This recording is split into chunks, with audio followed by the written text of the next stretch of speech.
हे मुनिवर नमोस्तु, हे गुरुवर नमोस्तु, हे मुनिवर नमोस्तु। और आइए चलते हैं संघ का समाधान की प्रथम शंका के लिए मैं आमंत्रित करूंगा हमारे वास्तविक डॉक्टर पिदम जी, गुड़गांव हरियाणा।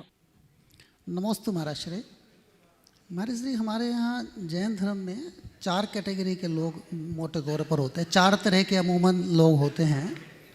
जैसे एक तो मिथ्या दृष्टि श्रावक नॉर्मल, एक सम्यक दृष्टि श्रावक या सच्चा श्रावक, उसके बाद व्रती और फिर महाव्रती। महाराज श्री, जब सच्चा श्रावक कोई व्रत को अंगीकार करता है तो जब उसके अंदर सच्ची वैराग्य की भावना होती है तब वो व्रतों को अंगीकार करता है। लेकिन उसके बाद ज़्यादातर देखने में आया है व्रतियों के अंदर मैक्सिमम एक मान आ जाता है। वो अपने से नीचे के श्रावक को बिल्कुल नीचे लेवल पे देखते हैं, उनके अंदर एक मान की भावना आती है, जबकि ये भावना महाव्रतियों के अंदर नहीं देखने में आती। लेकिन ज़्यादातर व्रतियों के अंदर देखने में आती है कि मैं व्रती हूँ, दूसरा ये बहुत नीचे लेवल का है। ज़्यादातर देखने में आया हमारे से। ऐसा क्यों होता है? देखिए, ऐसा कचित कदाचित होता होगा पर होना नहीं चाहिए। कोई अगर व्रती है तो उसे अपने व्रतों का स्थिरतापूर्वक निष्ठा से दृढ़ता के साथ निर्वाह करना चाहिए। व्रत के गौरव का भान होना चाहिए, पर व्रती होने का अभिमान तो कतई नहीं होना चाहिए। हाँ, एक व्रती यदि घर परिवार में रह रहा है अथवा अव्रतियों के साथ रह रहा है तो थोड़ी सी भिन्नता का एहसास तो उसको करना पड़ता है कि मैं व्रती हूँ, ये अव्रती हैं, तो मेरी और इनकी चर्या के बीच की जो सीमा रेखा है उसे मुझे ध्यान में रखना है। लेकिन सामने वाला अव्रती है, इस बात का विचार करना अलग बात, पर अव्रती यानी तुच्छ है और मैं उच्च हूँ, ये बात अलग। ऐसा नहीं होना चाहिए। मैं आम गृहस्थों के लिए कहना चाहूँगा कि यदि तुम घर में रह रहे हो और तुम व्रती हो तो तुम्हें एक बात सोचना चाहिए, मैं व्रती हूँ, मेरा परिवार व्रती नहीं है, तो मैं अपने व्रत का पालन करूँ, ये मेरा आत्मधर्म है, और मैं परिवार के लोगों का निर्वाह करूँ, ये मेरा पारिवारिक कर्तव्य है, वो धर्म है। दोनों को निभा के चलना चाहिए। एक व्रती यदि घर में है तो घर के अव्रती सदस्यों की देखभाल करना, उनके भोजन पानी आदि की व्यवस्था करना भी उस व्रती की जिम्मेदारी है। हाँ, मैं तो व्रती, तुम अव्रती, तुम असंयमी, ये बड़ा गड़बड़ है। और ये समस्याएं ज़्यादातर उन परिवारों में आते हैं जहाँ घर में कोई ब्रह्मचारी ब्रह्मचारी रहते हैं और बाकी सदस्य सामान्य होते हैं, उनका तालमेल नहीं बन पाता। ये उचित नहीं है। व्रतियों को इतना ध्यान रखना चाहिए और गृहस्थों को, अव्रतियों को इस बात का सौभाग्य मानना चाहिए कि मैं उस घर में रह रहा हूँ जहाँ कोई व्रती है। व्रती की सेवा से साता वेदनी का बंध होता है। लोग व्रतियों की सेवा के लिए दूर दूर जाते हैं। ये मेरा कितना बड़ा सौभाग्य है कि मेरे घर में व्रती है। यदि ऐसा हो तो जीवन में बदलाव आता है और ये ध्यान रखना चाहिए। नमस्कार। ग्रामीण बैंक परिवार अशोकनगर से श्रीमान अनिल कुमार जी, उसके बाद तैयार रहेंगे अदिति जैन, जनकपुर छत्तीसगढ़। नमोस्तु महाराज जी, नमोस्तु नमोस्तु। महाराज जी, भगवान के ऊपर छत्र चढ़ाने और भगवान जी विराजमान करने में क्या पुण्य मिलता है? देखिए, भगवान विराजमान करना नित्य पूजा का द्योतक है। यदि हम कहीं पर भगवान को विराजमान करते हैं तो जब तक उनकी पूजा अर्चा होती है, उस पूजा अर्चा करके जो लोग पुण्य अर्जित करते हैं उन सब के पुण्य का 6वां हिस्सा विराजमान कर्ता के खाते में आता है। इसी तरह मंदिर में उपकरण प्रदान करना भी नित्य पूजा का ही अंग बताया। उपकरण और प्रातिहार्य, 8 प्रातिहार्य समान है। वर्तमान में छत्र के प्रति लोगों का ज़्यादा रुझान है। उसके पीछे मुझे ऐसा लगता है कि लोगों के मन में एक विश्वास बैठा हुआ है कि हम भगवान के ऊपर छत्र चढ़ाएंगे तो उनकी छत्र छाया हम पर बनी रहे। अगर इस लोभग्रस्त मानसिकता से आप छत्र अर्पित करते हैं तो उसका वांछित परिणाम कठिन है। लेकिन यदि भगवान के लिए प्रातिहार्य अर्पित करने के भाव से करते हैं तो शास्त्रों में लिखा है कि मंदिर का निर्माण करना, जिन बिंब विराजमान करना, प्रातिहार्य चढ़ाना, उपकरण चढ़ाना, पूजा के योग्य उपकरण देना, मंदिर की सेवा पूजा के लिए भूमि भवन आदि का दान देना, ये सब नित्य पूजा के अंतर्गत आते हैं। तो ये सातिशय पुण्य के बंध का कारण है। तो मैं आप सबसे कहूँगा कि छत्र, चंवर और भामंडल ये बहुलता से चढ़ाए जाते हैं, जिसमें सबसे ज़्यादा छत्र, और कई जगह देखो तो मंदिरों में छत्र के झूमर से बन जाते हैं। छत्र तय प्रातिहार है, तो छत्र चढ़ाओ, चंवर चढ़ाओ, भामंडल चढ़ाओ। पुष्प वर्षा आप कर नहीं सकते, देवदुंद भी आप कर नहीं सकते, अशोक वृक्ष आप कर नहीं सकते, सिंहासन आप विराजमान कर सकते हैं, भामंडल आप विराजमान कर सकते हैं। तो जो भी प्रातिहार जहाँ प्रासंगिक हो उस प्रातिहार की स्थापना करने के लिए उत्साहित रहना चाहिए। अदिति जी जनकपुर छत्तीसगढ़। उसके बाद हमारे जैन समाज के गौरव विख्यात कवि जो वर्तमान में व्रती श्रावक हैं श्रीमान चंद्र सेन जी भोपाल। मेरे और मेरे परिवार की तरफ से गुरुवर को 3 बार नमोस्तु नमोस्तु नमोस्तु। महाराज जी, मेरा प्रश्न ये है कि जैसे कोई अच्छा इंसान होता है तो उसके साथ हमेशा बुरा होता है जो सीधा सच्चा होता है, और जो बुरे इंसान होते हैं वो हमेशा सुखी क्यों रहते हैं? ये बताओ, कसौटी पर किसको कसा जाता है, सोने को कि पीतल को? सोने को। सोना अच्छा है फिर क्यों कसा जाता, पीतल खराब है उसे क्यों नहीं कसा जाता? बोलो। क्योंकि सोना अच्छा रहता है इसलिए उसे बस। तो अच्छे लोगों के ऊपर परेशानियां इसलिए आती क्योंकि वो अच्छे लोग हैं। घबराना नहीं चाहिए, हमेशा ध्यान रखना परीक्षा सतियों की होती है, वेश्याओं की नहीं। उपसर्ग साधुओं पर आते हैं, डाकुओं पर नहीं। ये तो होगा, पर घबराओ नहीं। परीक्षा आने के बाद वो परीक्षा में खरे भी उतरते हैं ना। इसलिए यदि किसी व्यक्ति के सामने कोई परेशानियां आ रही हैं तो समझना उसके जीवन में अच्छाइयाँ प्रकट हो रही है। एक बार एक प्रसंग आया, एक आलोचनात्मक पत्र मेरे पास आया। मैंने पत्र पढ़ा, एक व्यक्ति बहुत घबराए हुए आए, नाम ही ले लेता हूँ, मूलचंद जी लोहाड़िया मेरे को पत्र लेकर आए, बड़े घबराए हुए। अब वो है नहीं इस दुनिया में। मैंने पूरा पत्र पढ़ा और मैंने एक ही वाक्य कहा, महापुरुष बनने के लक्षण प्रकट हो रहे हैं, चिंता मत करो। क्यों? क्योंकि लोक में ऐसी ख्याति है, महापुरुषों की आलोचना होती है, और अगर आलोचना नहीं हो तो आगे कैसे बढ़े। तो ऐसे ही मनुष्य को सकारात्मक दृष्टिकोण रखना चाहिए। जो ऐसे सकारात्मक दृष्टिकोण रखते हैं वो इन सब चीज़ों से घबराते नहीं, किंचित भी नहीं। महाराज जी, एक छोटा सा भजन आपके लिए। अभी नहीं, बाद में। व्रती श्रावक सप्तम प्रथमाधारी चंद्रसेन जी भोपाल। उसके बाद सम्मान सहित आवाज़ दूंगा गुणायतन से जो बहुत समय से जुड़े थे और आज यहाँ पर उपस्थित हैं चंद्र कुमार जी मंजूरी सिंह जबलपुर, गुणायतन परियोजना निर्देशक। भरतश्री, आप सभी को अनंत नमोस्तु। मेरे मन में एक प्रश्न आता है, प्रश्न के पहले कह रहा हूँ कि जैसे कोई कवि बहुत अच्छी कविता सुनाता है तो बहुत से लोग माला पहना देते हैं। जब आप इतना बढ़िया समाधान देते हैं तो हमारे मन में भाव आते हैं कि 2-4 माला आपको पहनाते हैं, पर क्या करें उस समय, क्या करना चाहिए? एक तो ये मन की बात बता रहा हूँ, कई बार आप ऐसा उत्तर देते हैं कि मन गदगद हो जाता है, ऐसे लगता है कि क्या करें, पर हम कपड़े उतार नहीं सकते महाराज। पर आपकी नज़र लगेगी तो हो सकता है कि काम हो जाए।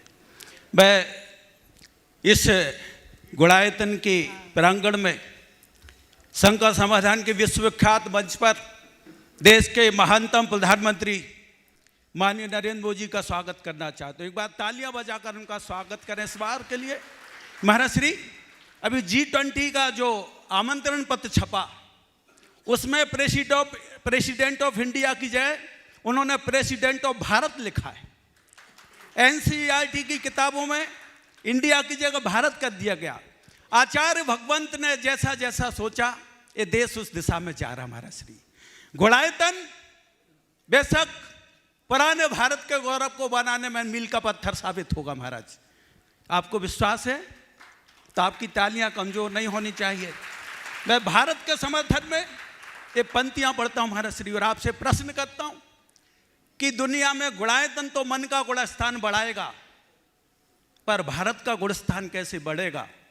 आप मन बनाइएगा कि अडिग हिमालय की गंगा की अडिग हिमालय की गंगा की जब तक रिश्तेदारी है, अडिग हिमालय और गंगा की जब तक रिश्तेदारी है, पंचदेह में मनुज तत्व की जब तक साझेदारी है, जब तक पंछी नील गगन में पंख पसारे गाएंगे, जब तक भमरे फूलों के संग सम्यक रास रचाएंगे, जब तक नभ में नजर आएगी सुंदर तारों की पाती, तब तक गंध शेष रिश्तों की और रहेगी ममता माँ की। शेष नांग जब तक धरती का सर पर भार उठाएंगे, जब तक बादल सागर तट से भरकर पानी लाएंगे, और जब तक नभ में इंद्रधनुष का सतरंगी पर गणवेश रहेगा, जब तक नभ में इंद्रधनुष का सतरंगी गणवेश रहेगा, अरे उजियालों के रंग लुटाता तब तक भारत देश रहेगा। यहां राम के आदर्शों की यश गाथाएं जीवित हैं, महावीर के संदेशों की परिभाषाएं जीवित हैं, महामुनि विद्यासागर धरती पर तप करते हैं, कठिन साधना करने वाले प्रमाणिक संत विचरते हैं, दिव्य ध्वनियां गूंज रही है 24 भगवान की, दिव्य ध्वनियां गूंज रही है 24 भगवान की। अरे दुनिया में सबसे पावन है धरती हिंदुस्तान की, दुनिया में सबसे पावन है धरती हिंदुस्तान की। दुनिया में बस यही देश जहां जन्म हुआ भगवानों का, दुनिया में बस यही देश जहां जन्म हुआ भगवानों का। अरे दुनिया लोहा मान रही है भारत की संतानों का, दुनिया लोहा मान रही है भारत की संतानों का। अरे साथियों बढ़ो चलो, अपनी पतवार संभालो, प्रतिभारत भारत करना है, अपना संकल्प उठा लो, प्रतिभा भारत करना है, अपना संकल्प उठा लो, और गुणायतन की धरती से जुड़ जाओ इस अभियान में, गुणायतन की धरती से जुड़ जाओ इस अभियान में। और कहीं इंडिया शेष रहे ना भारत देश महान में, कहीं इंडिया शेष रहे ना भारत देश महान में। भारत माता के माथे की चमकदार फिर बिंदी हो, भारत माता के माथे की चमकदार फिर बिंदी हो, और भारत की भाषाओं के सत माध्यम की भाषा हिंदी हो, भारत के भाषाओं के संग माध्यम की भाषा हिंदी हो। जिनके हृदय में भारत है उन सब का प्रश्न रहेगा, सब जिनके हृदय में भारत है उन सब का प्रश्न रहेगा, गुलिस्तान सारी दुनिया में भारत का कैसे बढ़ेगा, गुलिस्तान सारी दुनिया में भारत का कैसे बढ़ेगा। तुम समाधान के जादूगर, तुम समाधान के जादूगर कृपा के रंग चढ़ाएं, ए समाधान के जादूगर कृपा के रंग चढ़ाएं, समाधान के जादूगर कृपा के रंग चढ़ाए, और भारतमय हो जाए इंडिया। कुछ आप ही उपाय बताएं। इसी पवित्र भावना के साथ करोड़ों हिंदुस्तानियों की तरफ से आपके मन में महाराज जी दो सवाल आपने ठीक सुनाई, एक बार ताली तो बजा। लोगों ने माला नहीं पहनाई, इसका मतलब है कविता अच्छी नहीं सुना। यहीं खड़े रहो। अभी चंद्रसेन ने माला पहनाने की बात की,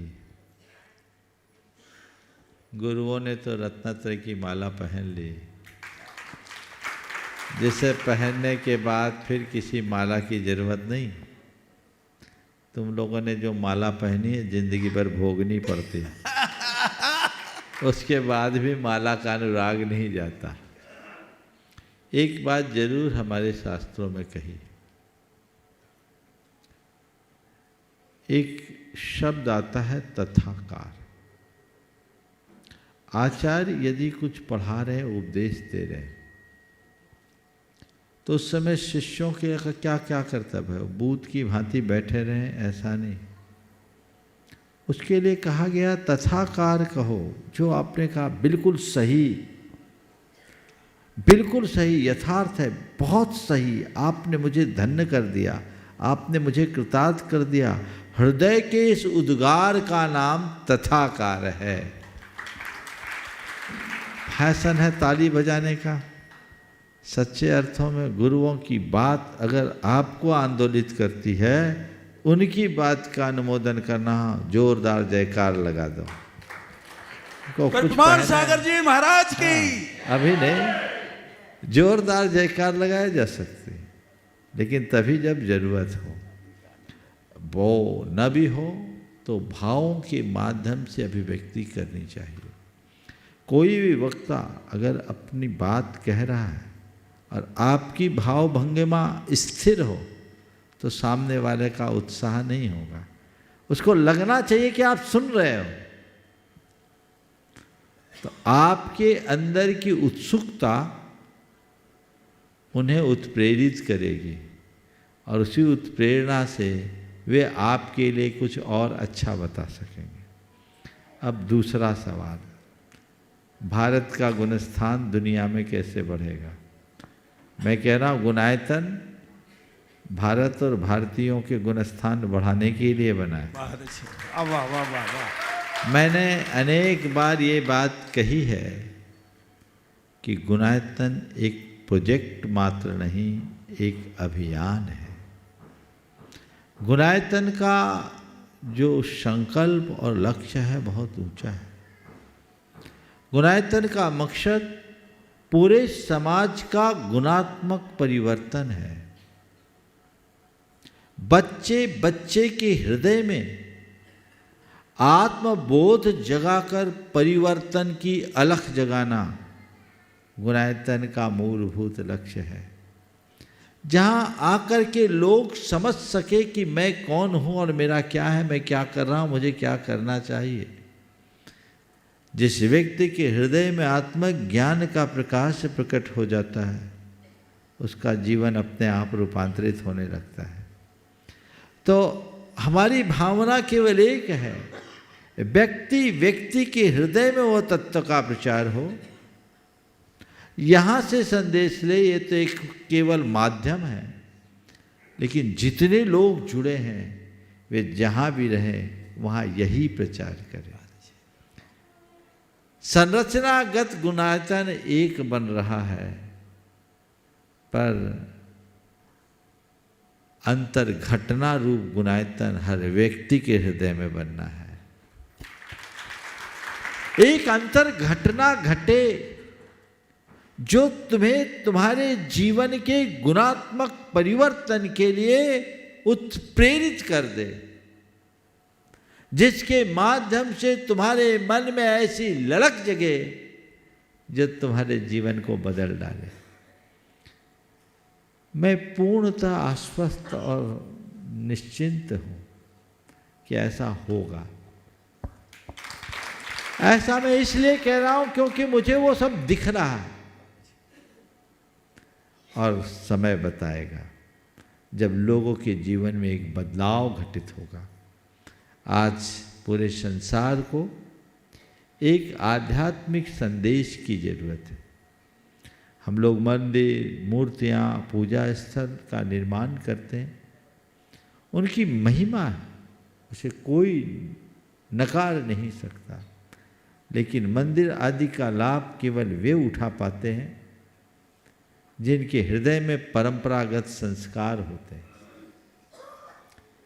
पर इसके साथ यदि किसी को अच्छा दिशा दर्शन मिल जाए तो उसके जो जीवन में सोने में सुगंध वाली बात आती है। तो मैं चाहता हूँ रिचुअल के साथ स्पिरिचुअल की प्रक्रिया होनी चाहिए। ये हमारी श्रद्धा का आयतन है और ये हमारे ज्ञान का भी आयतन है। और ये हमारे चरित्र का भी आधार बनेगा। बस ये हमारा प्रयास होना चाहिए। व्यक्ति व्यक्ति का निर्माण जिस दिन होगा उसी दिन उसका गुणस्थान बन जाएगा। भारत का गुणस्थान आप बढ़ाना चाहते हो तो गुरुदेव के कथनानुसार भारतीयता को आत्मसात कर लो, भारत का गुणस्थान बनो। मेरे संपर्क में एक सज्जन है, उनका बेटा लंदन में पढ़ा और वहीं एक बड़ी कंपनी में उनकी जॉब लगी। वो जब पढ़ता था तो अपने हाथ से बनाता खाता था। बड़ा धर्मात्मा दयालु व्यक्ति। और उस व्यक्ति की कुल 5 साल में ऐसी प्रगति हुई कि वो हजारों मिलियन की कंपनी में सीईओ बन गया। बहुत जहाँ तक पहुँचने में लोगों को 2500 साल लगते हैं, वहाँ वो 5 साल में पहुँच गया। एक दिन उस कंपनी के मालिक ने उससे जो बात कही, वो वहाँ रहता था तो उसका पहनना, उठना, बैठना, बातचीत का तौर तरीका सब जो पारंपरिक था वो। उसके मालिक ने एक दिन उससे कहा कि मैं तुमसे बेहद प्रभावित हूँ, इसलिए नहीं कि तुम में टैलेंट और पोटेंशियल है। ध्यान से सुनना, मैं तुमसे बेहद प्रभावित हूँ इसलिए नहीं कि तुम में टैलेंट और पोटेंशियल है, मैं तुमसे केवल इसलिए प्रभावित हूँ क्योंकि तुम में मुझे भारत के दर्शन गजब की बात कही। मैं तुमसे इसलिए प्रभावित हूँ क्योंकि तुम में मुझे भारत के दर्शन होते हैं। और मैं इतना मानता हूँ जो अपनी मौलिकता को बचा के रखता है वही कुछ मौलिक कर सकता है। जो गंगा गए गंगादास, जमुना गए जमुनादास, वो कहीं के नहीं होते। तो आपने पूछा है भारत का गुणस्थान संसार में कैसे बढ़े, तो भारतीयता को आत्मसात करो।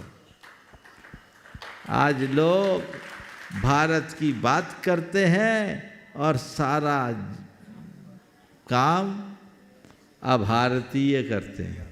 अभी भी देख लो, कई युवकों को देखो, उनकी टी शर्ट में लिखा रहेगा न्यूयॉर्क, लंदन, यूएस पोलो। ये सब क्या है? तुम भारतीय हो तो तुम्हारे हृदय में भारत का गौरव कहाँ है? तुम्हारी भूषा में, तुम्हारी भाषा में, तुम्हारे भोजन में, तुम्हारी भेषज में और तुम्हारी भावना में भारत का दर्शन होना चाहिए।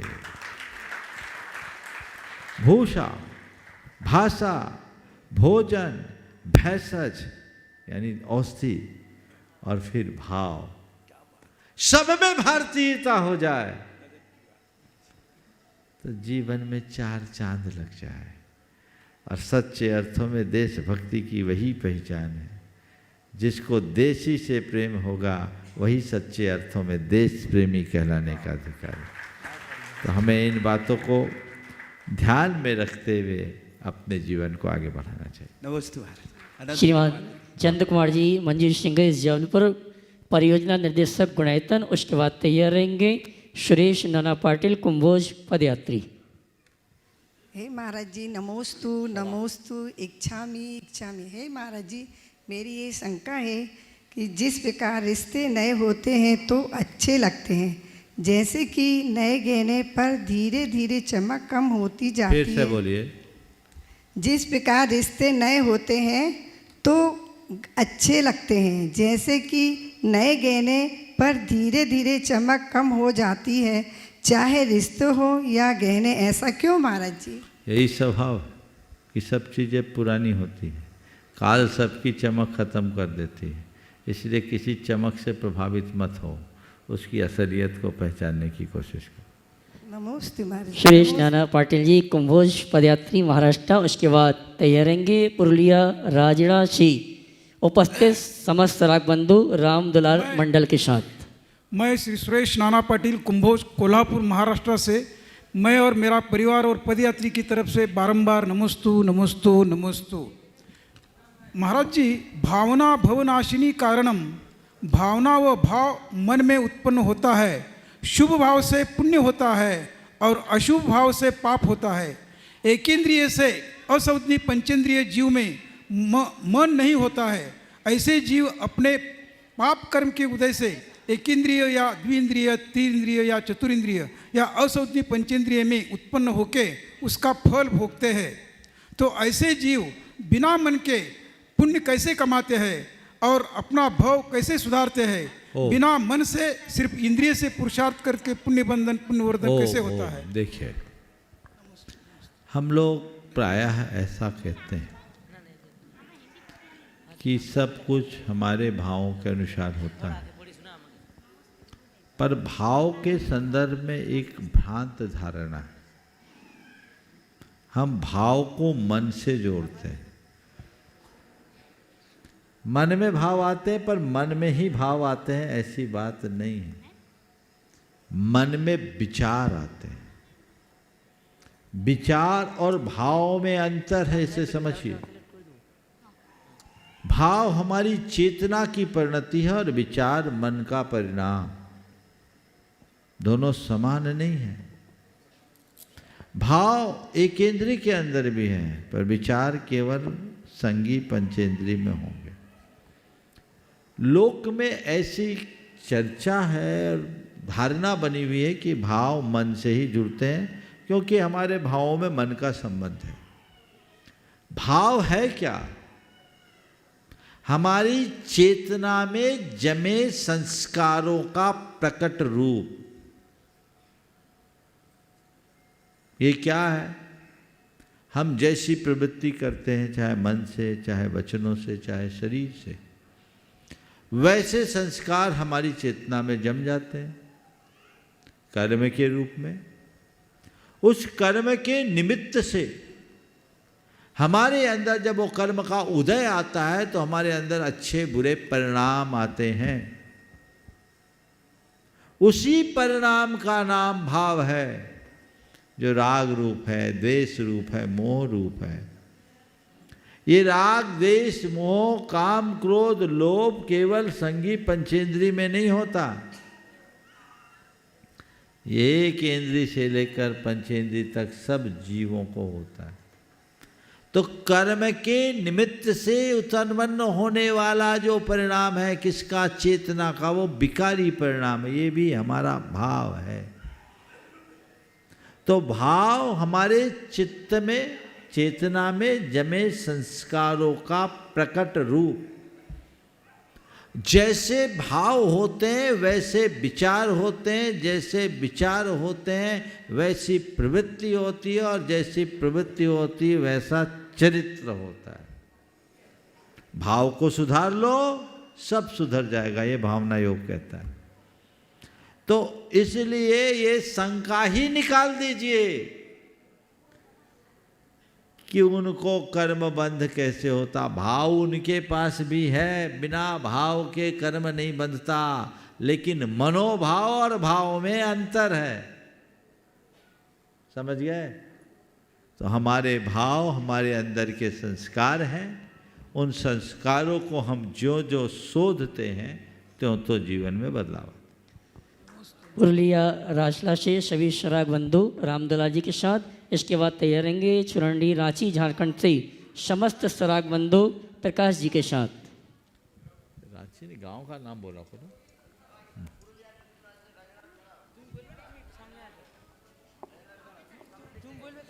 बोलो।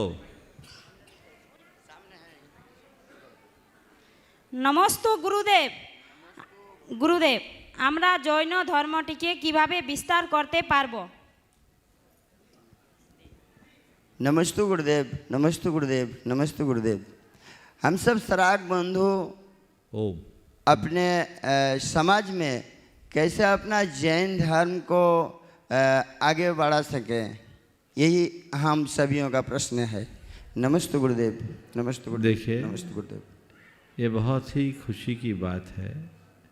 ये विगत 4-5 दिनों से सुदूर अंचलों में रहने वाले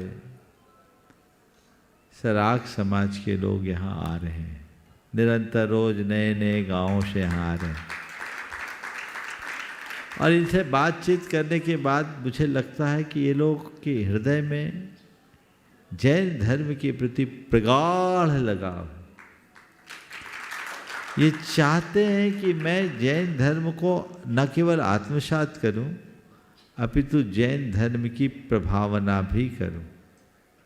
तो जैन धर्म की प्रभावना करने की जो ललक आपके मन में है बहुत उत्तम है।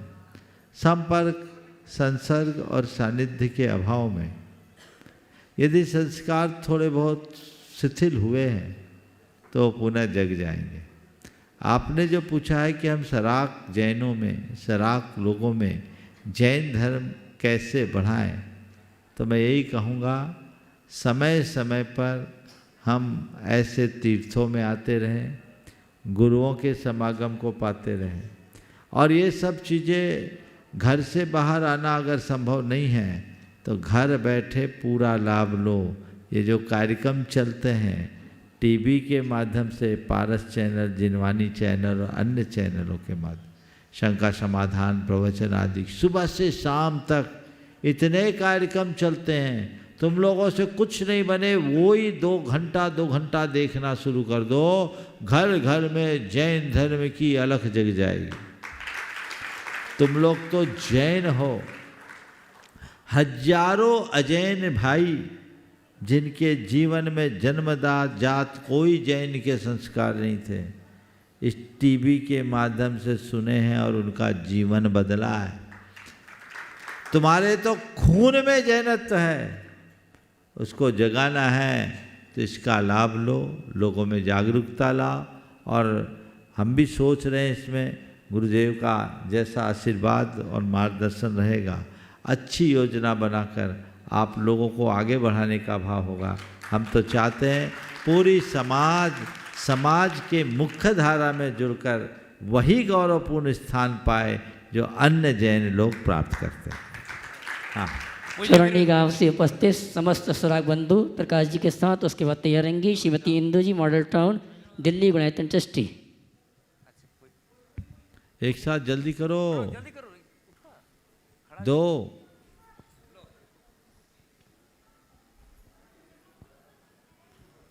जल्दी। हे महाराज जी, नमोस्तु नमोस्तु नमोस्तु। महाराज जी, मेरा ये प्रश्न है कि हम पढ़ाई के साथ धर्म को कैसे मेंटेन करें और उसको अपने जीवन में कैसे अप्लाई करें। देखिए, बहुत अच्छी बात है। पढ़ाई के साथ धर्म को मेंटेन करने में सबसे पहला काम तो ये करो कि मुझे अधर्म नहीं करना है। जिन चीज़ों का हमारे यहाँ निषेध है वो कार्य नहीं करना। और सुबह उठो तो कम से कम 9 बार नमोकार मंत्र पढ़ो। हर पल इस बात का एहसास करो कि मैं जैन हूँ, मुझे जैन धर्म का अच्छे से पालन करना है, मेरी आखिरी सांस तक जैन धर्म बने। सच्चे देव सास गुरु मेरे मूल आराध्य हैं, 24 तीर्थंकर मेरे मूल आराध्य हैं, और मध्य मास मधु और 5 उदंबर फलों का मुझे त्याग करना है। ये मेरा मूलभूत नियम है। यदि इतनी बातों को अपना करके चलते हो तो बाकी चीज़ें आगे बढ़ेगी।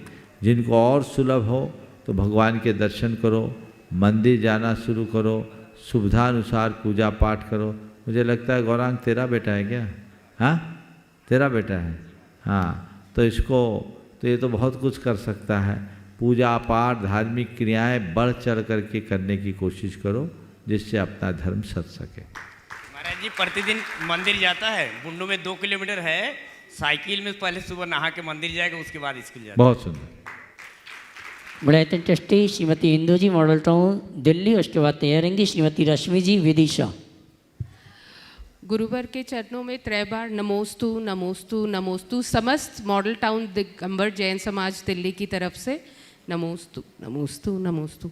महाराज श्री, मेरा एक प्रश्न है कि हम सब संयम धारण करना चाहते हैं, हमें सही मार्ग भी पता है, हमें इस पर चलना भी है, पर हम बहुत कोशिश करते हैं, थोड़ा आगे बढ़ते हैं और फिर थोड़ा फिर पीछे हो जाते हैं, तो ऐसा कब तक चलेगा महाराज श्री? आगे चल के पीछे हो जाते हैं तो ये आगे पीछे करता कौन है? कौन करता है? कोई दूसरा नहीं, ये हमारे मन की दुर्बलता है। यदि अपने मन की इस दुर्बलता को हम दूर कर दें, सब ठीक होगा। अब सवाल है मन की दुर्बलता को दूर कौन करेगा? तो मन की दुर्बलता को दूर करने वाला कोई बाहर नहीं, मन की दुर्बलता को केवल एक दूर कर सकता है, वो हमारा संकल्प। ठान लो ये करना है, करना नहीं करना ही है, नमोस्तु हो जाएगा। नमोस्तु। जब तक मनुष्य अंदर में ठानता नहीं तब तक उपलब्धियों तक नहीं पहुंच सकता। जो करना एकदम संकल्प के धनी बनो। नीति कहती सर्वम संकल्प वसात भवतिर लघुर भवतिर वा महान। यदि कोई व्यक्ति महान बनता है तो अपने संकल्प के बल पर, और कोई व्यक्ति क्षुद्र होता है तो वह भी अपने संकल्पों के बल पर। इसलिए हाँ भाव आ गया, हाँ ऐसा कर ले ऐसा कर ले, तो भाव तो प्रभाव में बह जाता है।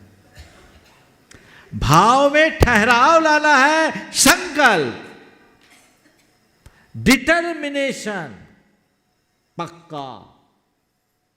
वो सोच लोगे ना तो कुछ नहीं होगा।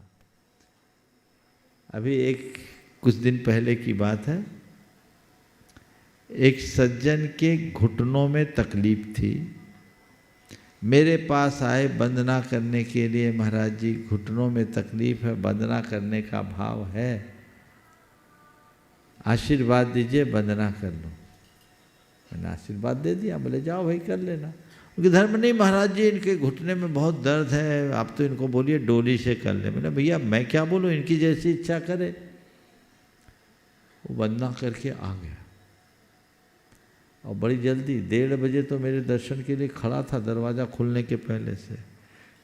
वंदना कराया, बोले महाराज बहुत अच्छी वंदना हुई। कैसे किया? डोली? नहीं महाराज मैं संकल्प करके गया था कि मुझे पैदल ही वंदना करनी है, और पैदल करके आ गया।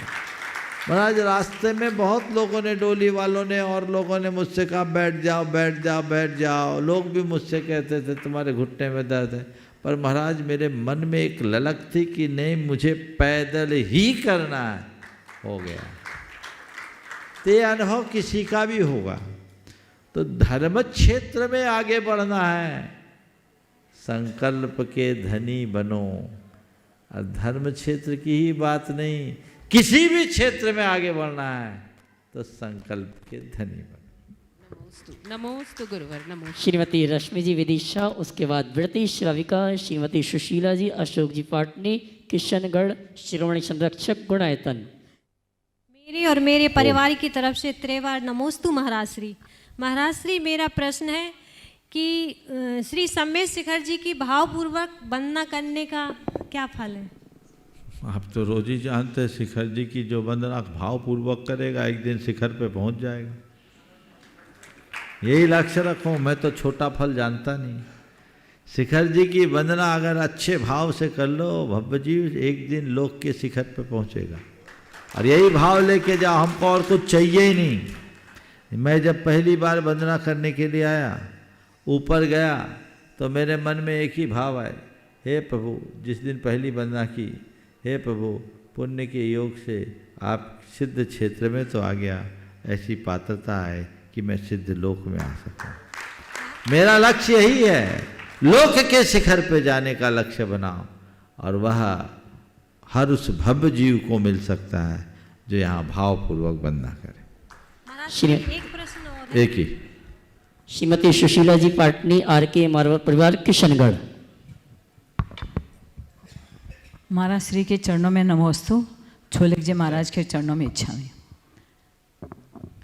महाराज श्री देव दर्शन कैसे करना चाहिए, और कल का तो बाकी है ही है कि जैन धर्म की परिभाषा क्या है, और जैन धर्म को कैसे पालन करना चाहिए, और उसमें क्या क्या करना चाहिए। देखिए तो दोनों प्रश्न बहुत विस्तार से उत्तर की अपेक्षा रखते हैं। आज कल वाला दे देते हैं, आज वाला कल के लिए खड़े रखते हैं।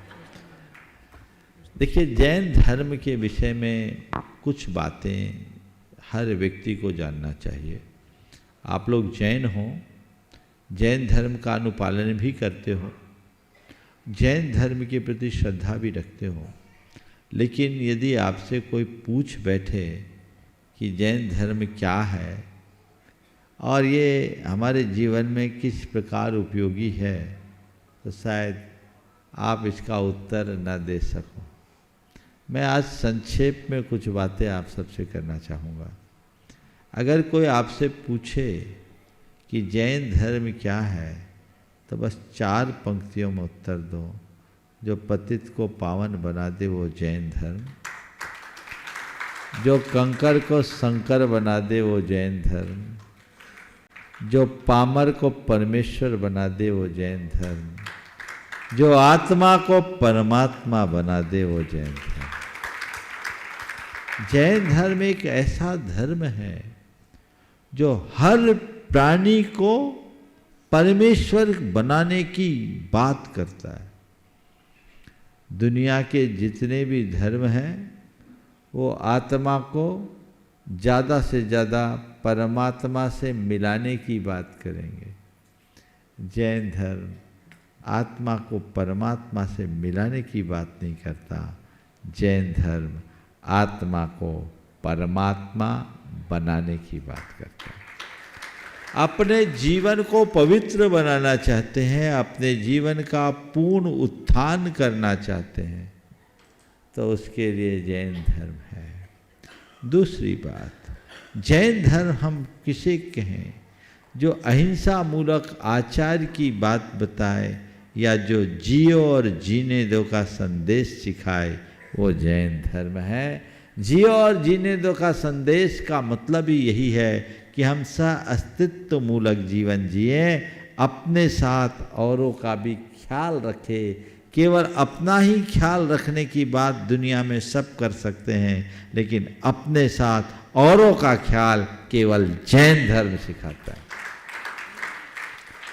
जैन धर्म की तीसरी बात, यदि कोई आपसे पूछे कि जैन धर्म आप किसे कह सकते हैं, तो आप ये कह सकते हैं कि जैन धर्म एक ऐसा धर्म है जो मनुष्य को जन्म से नहीं कर्म से महान करने की बात करे, यानी जो कर्मणा वर्ण व्यवस्था की बात करे, जो पतित प्राणी को भी उत्थान करने का मार्ग बताए, वो जैन धर्म है। यहाँ जन्म से कोई मतलब नहीं, हर मनुष्य का मूल्यांकन उसके कर्मों और गुणों से होना चाहिए। और जैन धर्म की अगर चौथी बात करें तो जैन धर्म वह है जो अनेकांत और अपरिग्रह के आदर्श को आत्मसात करके चलने की बात करे, अर्थात सबके विचारों में समन्वय, अर्थात वैचारिक सहिष्णुता और सामाजिक समता का आदर्श हाथ में लेकर के चले, वह धर्म जैन धर्म है। जो जैन धर्म का पालन करता है वह स्वस्थ, सहज, संतुलित और सधी हुई जिंदगी जीता है। अपने जीवन को सुखमय बनाना चाहते हो, हर स्थिति में प्रसन्न बना के रखना चाहते हो, जैन धर्म का पालन करो। और जैन धर्म की सबसे बड़ी विशेषता कि जैन धर्म में पूजा और उपासना तो है, पर आडंबर और अंधविश्वास को कोई स्थान नहीं। जहाँ पूजा और उपासना हो पर आडंबर और अंधविश्वास को कोई स्थान नहीं, जहाँ कर्म सिद्धांत की बात हो कर्म कांडों को कोई स्थान नहीं। ये जैन धर्म की पहचान है। इस तरीके से जो जैन धर्म को पाल लेगा उसका जीवन निश्चित महान होगा। नमस्ते महाराज जी। और आइए चलते हैं शंका समाधान के सदन में उपस्थित समस्त श्रावक श्राविकाओं की ओर से सत्र के शेष कार्यक्रम भाग के संचालन के मैं निवेदन करूंगा परम पूज्य शुल्लक श्री स्वरूप सागर जी महाराज से इच्छा महाराज जी। मुनित्रय के चरणों में बारंबार नमोस्तु। प्रश्नों के लिए सीधे चलते हैं मंचासीन मुनि संघ के चरणों में। और सर्वप्रथम निवेदन है पूज्य शुल्लक श्री समाधान सागर जी महाराज से कि अपने प्रश्न के माध्यम से हमें लाभान्वित करें। मुनि सिंह चरणों में नमोस्तु नमोस्तु नमोस्तु। महाराज जी, एक कथा आती है, कमल सिंह नाम की कन्या कहीं बाहर गांव को जाती है, वहाँ पर एक मुनिराज का उपदेश चलता है। उपदेश सुनकर वह प्रभावित हो जाती है और प्रवचन होने के बाद में मुनिराज उनसे कहते हैं कि तुम क्या चाहती हो? तो कहती है कि हम भी नियम लेना चाहते हैं। तो उसको नियम दिए 5 पाप त्याग का, लेकिन उसने कहा कि मेरे पिताजी नहीं मानेंगे, तो वह कहते हैं कि अगर तुम्हारे पिता न माने तो इनको वापस दे जाना। तो इसको बताकर धर्म के लिए नमस्तु महाराज जी।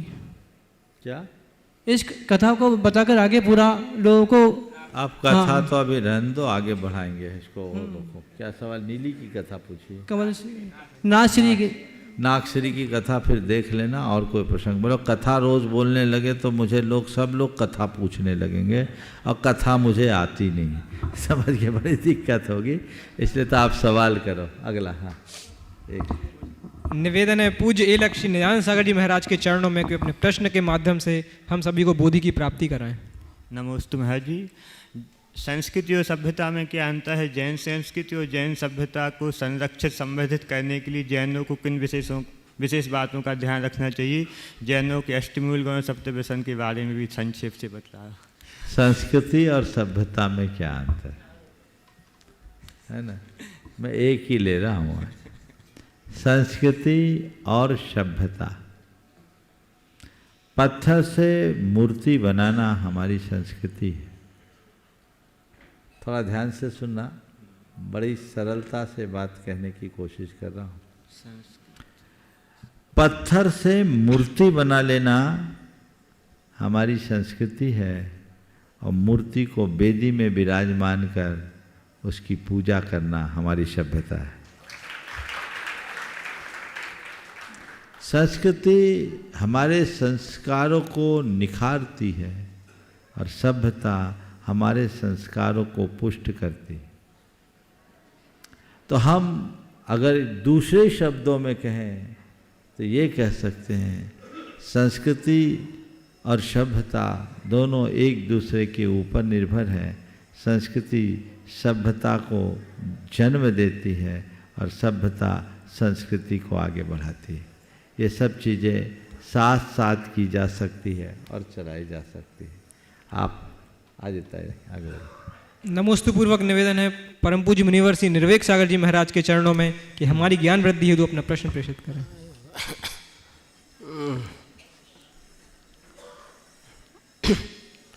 मुनिश्री को नमोस्तु करते हुए एक जगह नीति पढ़ी थी, दुख समय से पहले मिले तो शायद व्यक्ति मजबूत बन के बाहर निकलता है, किंतु सुख समय से पहले मिले तो वही व्यक्ति शैतान बन के भी बाहर निकल सकता है। आज जो विद्यार्थी जीवन दुख के साथ व्यतीत होने पर हमारे लिए हितकारी था, किंतु आज विद्यार्थियों को ज़्यादा से ज़्यादा सुविधा मिले ऐसे माता पिता चाहते हैं, उनके लिए पंक्तियाँ क्या निर्देश दे सकती हैं? बिल्कुल सही बात कही है आपने। दुख यदि समय से पहले मिले तो मनुष्य को मजबूत बनाकर बाहर निकालता है, लेकिन समय से पहले सुख मिल जाए तो वो शैतान भी बना सकता है। बना ऐसा नियम तो नहीं, लेकिन बना सकता है। हमारे यहाँ एक बहुत पुरानी नीति है, सुखार्थी चेत कुतो विद्या, विद्यार्थी चेत कुतो सुखम।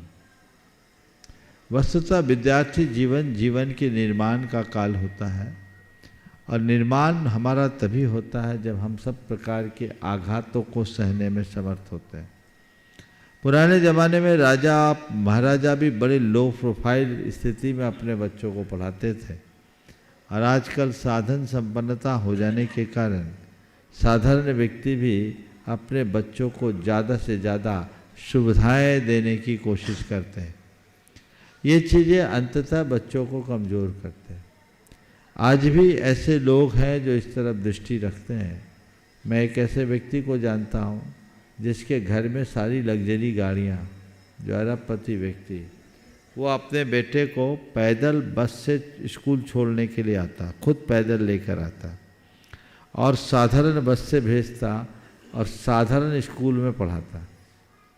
किसी ने उनसे कहा कि तुम तो इतने कैपेबल हो, किसी भी स्कूल में बच्चे को भेज सकते हो और इस बस में क्यों भेजते हो?